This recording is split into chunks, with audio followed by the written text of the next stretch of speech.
OK, le défi sans auto, en fait, on sait que ça fait longtemps que ça existe. En fait, ça a été mis en place par Roulon Vert ou en fait même par l'organisme qui allait devenir Roulon Vert dans le temps.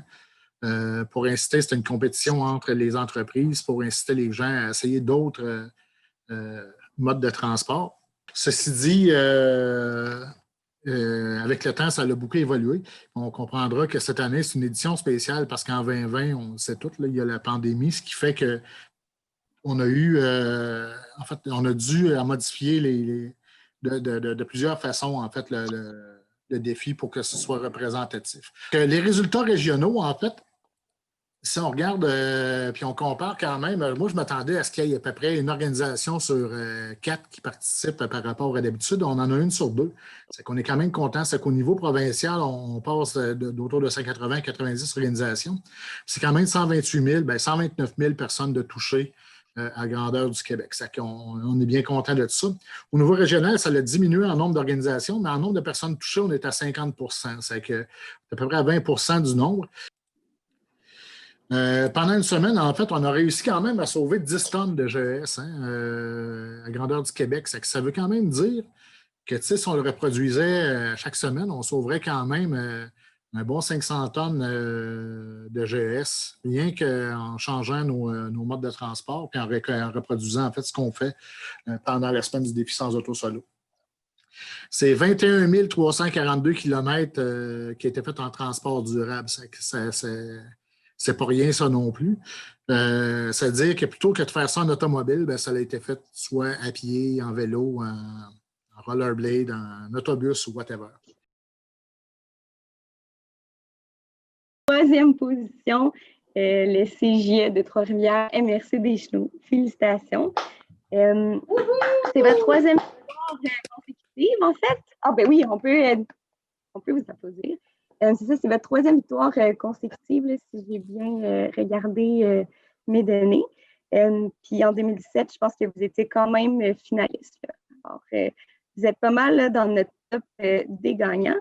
À chaque année, on voit vraiment que votre force, c'est le covoiturage. Alors, je me demandais, Julie, s'il y a des incitatifs dans votre organisation pour promouvoir, donner envie à vos employés de covoiturer parce que c'est vraiment ce qui ressort le plus comme mode de déplacement là, au CJ. En fait, c'est vraiment ce qui ressort beaucoup dans notre équipe. Effectivement, il y a une grosse place qui est mise, donc une emphase qui est mise là-dessus dans l'équipe. On a même au sein de l'organisation cette année mis en place là, une espèce de Google Maps pour savoir qui était où dans quelle région, en fait, pour pouvoir aider là, à ça, là, au covoiturage, effectivement. Très bonne idée. C'est sûr qu'on fait beaucoup de sensibilisation là, au travers de l'équipe tout au long de l'année, puis spécialement lors de cette période-là, lors de la période du défi sans auto solo. En deuxième position, Environnement Mauricie. Félicitations. J'ai vraiment vu que vous étiez majoritairement en télétravail, mais que vous êtes quand même plusieurs chez Environnement Mauricie à couramment utiliser un mode de transport durable dans la vie de tous les jours. Et on dirait presque que vous faites le défi à longueur d'année. Lauriane, je me demandais, est-ce que Environnement Mauricie offre des avantages ou des incitatifs ou quoi que ce soit aux employés pour que vous ayez une autant belle dynamique au niveau de la mobilité durable?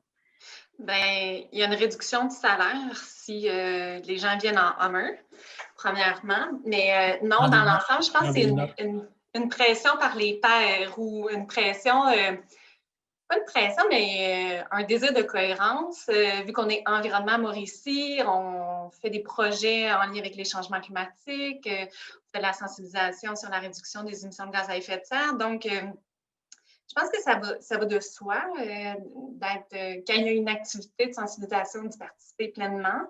Mais on a aussi 3 employés sur 5 qui vivent très, très proches des bureaux. Donc, ça aide là, pour y aller à pied ou à vélo. Donc, puis sur ce nombre, il y a un employé qui est là, le dernier entré. qui a emménagé à Trois-Rivières, puis il a choisi un appart qui était très proche des bureaux. Je pense que dans le souci de pouvoir se déplacer à pied. Donc, puis les autres avaient déjà leur logement ou sont en dehors de Trois-Rivières. Donc là, pour le covoiturage, par exemple, si tu en as juste un qui est à Saint-Étienne-des-Grès, c'est moins évident. Mais je dirais que c'est plus par, si j'ai à résumer, là, par valeur, par principe de faire un effort puis de participer à des bons comportements. Donc, on a reçu des carottes de bonbons. Donc ça, c'est vraiment génial. Je n'ai pas osé déballer le panier, là, donc il est encore tout entier.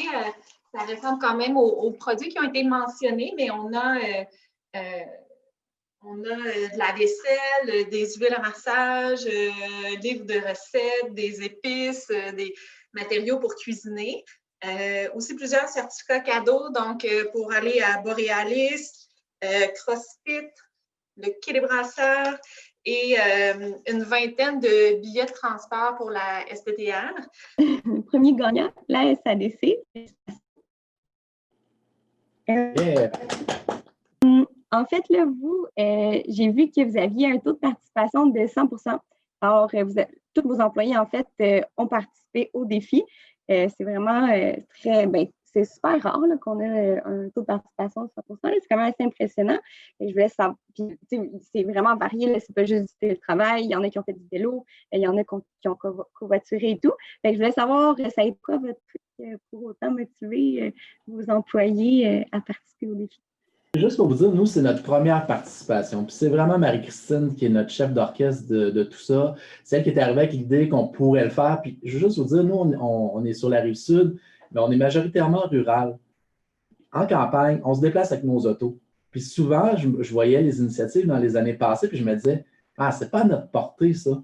Et cette année, Marie-Christine nous a fait comprendre que oui, ça l'était. Oui, il y a des gens qui ont marché, il y a des gens qui sont en vélo. Le télétravail devient beaucoup plus une façon de travailler que par le passé. L'équipe de travail est mobile. On est 7, là. On n'est pas 150, là. On est 7 personnes, mais les gens se sentent concernés. Les gens ont vu que c'était à leur portée. Il n'y avait pas d'incitatif particulier autre que de le faire ensemble. Et puis, il faut dire que Marie-Christine a un bon système de persuasion, là, mais en même temps, je pense que les gens ont embarqué de façon très volontaire. Et je pense qu'on a aimé ça. Pour vrai, en fait, c'est pas qu'on... Tu sais, quand Marie-Christine est arrivée avec les deux, on disait « OK, c'est un truc de plus », mais on s'est aperçu que ça pouvait être plaisant de venir en vélo, de venir à pied, puis on avait de l'énergie beaucoup plus que lorsqu'on venait en véhicule régulier.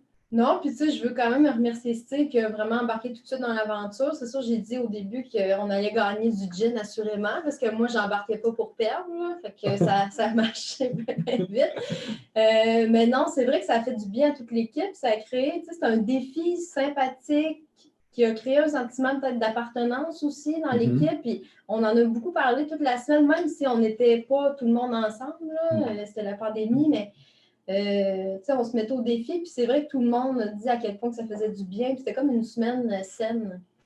Puis, c'est super facile, la plateforme et tout, c'est vraiment pas compliqué à gérer, donc c'est juste du gros plus, là. Puis, on croule sous les cadeaux, ça n'a comme aucun sens pour le fun que ça a pris, finalement. Il y a des études qui sont en train de se faire là-dessus pour le démontrer. Là. Il y a une augmentation de productivité, tu as une diminution de l'absentéisme, c'est que tu as vraiment des gains, entre autres en transport actif, là, encore plus même qu'avec les autres modes. C'est en transport actif que tu as le plus de gains comme employeur, c'est que c'est sûr que c'est gagnant. Là. C'est que, en plus que tu fais ta part, tu te mets en forme, tu es plus productif, c'est que je pense que c'est gagnant pour tout le monde. Ceci dit, c'est ça, là, je suis dans le bout plus protocolaire.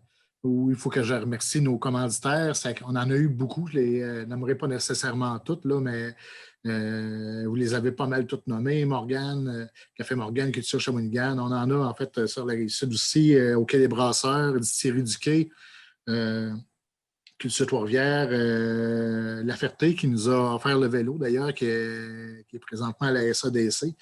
D'ailleurs, si jamais vous avez besoin d'un ajustement, vous pouvez aller directement aussi à leur boutique, puis ils peuvent l'ajuster, ou même si jamais il est trop grand ou trop petit pour la personne qui pourrait l'avoir, là, il est prêt à faire un échange là, pour de quoi d'équivalent si jamais il y avait il y avait un choix à faire. La Société de transport, bien sûr, IGA, etc. On a quand même on en a beaucoup.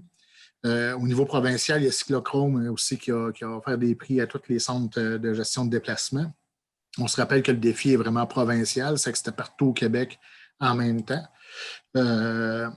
Généralement, pendant la semaine ou pendant une journée de la semaine, les transporteurs régionaux, locaux et régionaux offrent des rabais. Je ne me trompe pas, cette année, c'est encore tout le monde qui a participé. Masquinongé, Bécancour, au Saint-Maurice, Mekinac, Shawinigan, Société de transport des Chenaux. Je croyais que Bécancour, oui, Bécancour, je l'ai nommé, c'est bon. C'est que Drummondville aussi. Ce qui fait que quand même, c'était plus facile pour les gens d'essayer le transport collectif pendant ces journées-là. Il faut remercier aussi nos dignitaires. On a été subventionnés, c'est qu'on a pu booster même les cadeaux qu'on a reçus avec les subventions. Puis on s'assurait aussi de payer toute la logistique autour de tout ça. C'est avec les représentants, nos députés, en fait, au niveau fédéral, Mme Charbonneau, qui est la députée de Trois-Rivières. Et au niveau local, on a Mme Marie-Louise Tardif, Jean Boulet. Et il y a aussi la ministre Sonia Lebel, là, qui est la députée de Champlain, qui nous a fait un don. Là-dessus, c'est que je tiens officiellement à les remercier pour leur appui qui revient année après année d'ailleurs. Hein. Ça fait des années qu'ils nous soutiennent. C'est que ça nous permet de faire un petit quelque chose